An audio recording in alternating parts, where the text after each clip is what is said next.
And I was going to say, well, if I ever have a motorbike, that helmet will be fine. But the thing is, what's my car to insure? It's 1 litre. At my age, for fully comprehensive, I think it's £147. I think I did price the insurance up for a moped, a 50cc moped. I would be able to ride that on my car licence. I wouldn't need any training, but I think what was the insurance for one? £1,000, I think, for me. And I don't think that was fully comprehensive because they have such a bad name. Well, that's the thing. They're usually ridden by under 17s, and they're a bit daft on them. They have accidents and kill. Well, they won't kill other people. Possibly could kill other people and maim other people in themselves, and that's when it starts to cost the insurance companies a lot.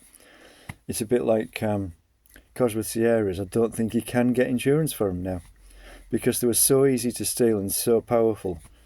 They were what? They were 100. Some of them, the standard ones would do 152 miles an hour, and you couldn't just open them with a screwdriver.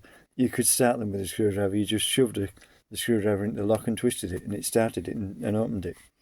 They were the joyriders' favourites because obviously, in those days, most of the police cars were literally 1 litre Ford Fiestas, and they didn't stand a chance of keeping up with the Cosworth Sierra that were doing 150.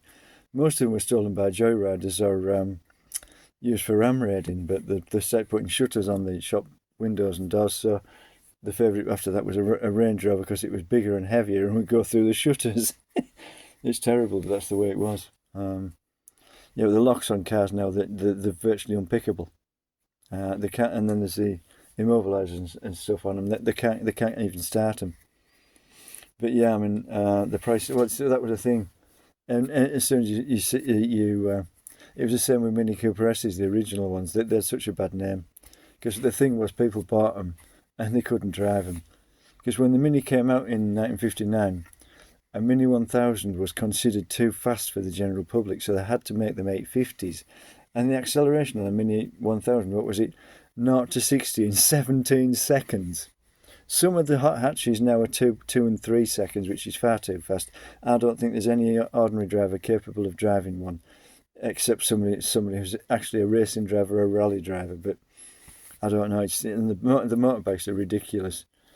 I heard of somebody getting, well, they weren't. The police couldn't keep up with them because it was a 750 and it was doing 170. Eventually, they were following it with a helicopter, and they just boxed it in with 3 police cars to stop it. They're just a mobile roadblock. It was the only way they could stop it. But I mean, if you came off that at 170, you'd be dead, wouldn't you?